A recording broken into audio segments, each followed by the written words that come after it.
That's my quick comment. नमस्कार, मैं हूँ Rakhi Jain. Let's my quick comment में आपका स्वागत है। कल्पना कीजिए, सड़क पर चल रहा कोई संदिग्ध व्यक्ति, पुलिस उसे रोकती है, मोबाइल फोन से उसका फिंगरप्रिंट स्कैन किया जाता है और महज 35 सेकंड में सामने आ जाता है कि उसका कोई आपराधिक रिकॉर्ड है या नहीं। न थाने ले जाने की जरूरत, न घंटों की जांच और न ही कागजी प्रक्रिया का लंबा इंतजार। भारत की पुलिसिंग व्यवस्था अब इसी दिशा में एक बड़ा कदम बढ़ा चुकी है। केंद्रीय मंत्री अमित शाह ने एनसीआरबी के नए मोबाइल एप्लीकेशन अभिज्ञान को लॉन्च किया है।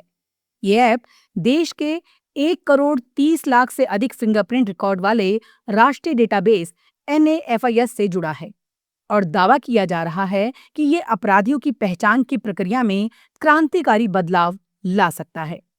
लेकिन सवाल ये है कि क्या ये सिर्फ अपराध नियंत्रण का नया हथियार है या फिर इसके साथ निजता, निगरानी और नागरिक अधिकारों से जुड़े नए सवाल भी खड़े होंगे। यही है आज के क्विक कमेंट का विषय। भारत में अपराध जांच लंबे समय से तकनीकी संसाधनों की कमी और धीमी प्रक्रियाओं से जूझती रही है। कई मामलों में अपराधी राज्यों की सीमाएं पार कर जाते हैं और स्थानीय पुलिस के पास उनकी पहचान का कोई तत्काल साधन नहीं होता। फिंगरप्रिंट मिलान की प्रक्रिया भी अक्सर थानों और जिला मुख्यालयों तक सीमित रहती है।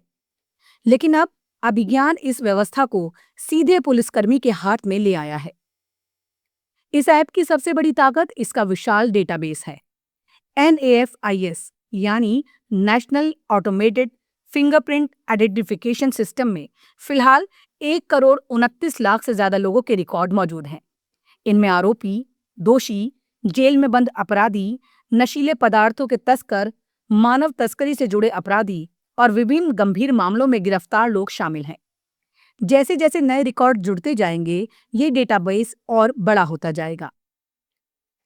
पहले किसी संदिग्ध व्यक्ति के फिंगरप्रिंट की जांच के लिए उसे थाने ले जाना पड़ता था।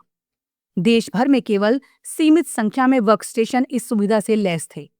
लेकिन अब पुलिसकर्मी अपने स्मार्टफोन पर ही फिंगरप्रिंट स्कैन कर वास्तविक समय में पहचान कर सकेंगे।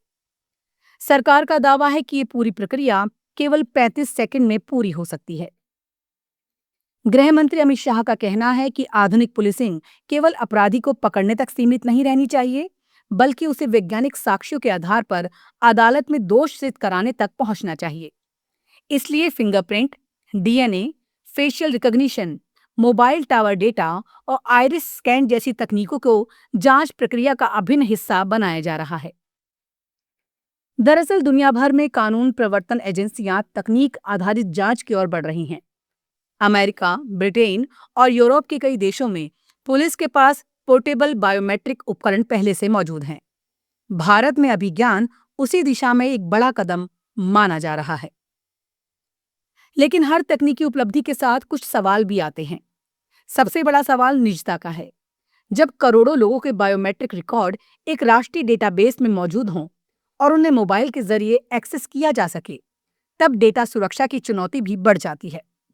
हालांकि NCRB का दावा है कि ऐप 2 स्टेप ऑथेंटिकेशन और उच्च स्तर की सुरक्षा प्रणाली से लैस है। लेकिन साइबर सुरक्षा विशेषज्ञ मानते हैं कि इतने बड़े डेटाबेस को पूरी तरह सुरक्षित रखना हमेशा चुनौतीपूर्ण रहेगा।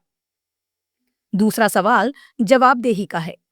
अगर किसी निर्दोष व्यक्ति का रिकॉर्ड गलती से किसी अपराधी से मैच हो जाए, तो उसकी जिम्मेदारी कौन लेगा? तकनीक कितनी भी उन्नत क्यों ना हो, उसमें त्रुटि की संभावना पूरी तरह खत्म नहीं होती। इसलिए विशेषज्ञों का मानना है कि तकनीक को अंतिम फैसला नहीं, बल्कि जांच का सहायक उपकरण माना जाना चाहिए। तीसरा मुद्दा नागरिक स्वतंत्रता का है। कई देशों में बायोमेट्रिक निगरानी को लेकर बहस चल रही है। समर्थक कहते हैं इससे अपराध नियंत्रण मजबूत होता है। आलोचक कहते हैं इससे निगरानी आधारित व्यवस्था बनने का खतरा बढ़ता है। भारत में भी आने वाले समय में ये बहस और तेज हो सकती है। हालांकि इसमें कोई दो राय नहीं है कि अपराध जांच में वैज्ञानिक तरीकों का उपयोग समय की जरूरत है। जब अपराधी डिजिटल दुनिया का इस्तेमाल कर रहे हैं, तब पुलिस को भी आधुनिक तकनीक से लैस होना ही होगा। सवाल तकनीक का नहीं, बल्कि उसके उपयोग और निगरानी का है, क्योंकि लोकतंत्र में सुरक्षा भी जरूरी है और नागरिक अधिकार भी। असली चुनौती दोनों के बीच सही संतुलन बनाने की है।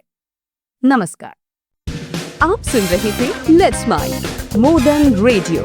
फॉलो कीजिए हमें हमारे सोशल मीडिया प्लेटफॉर्म्स पर।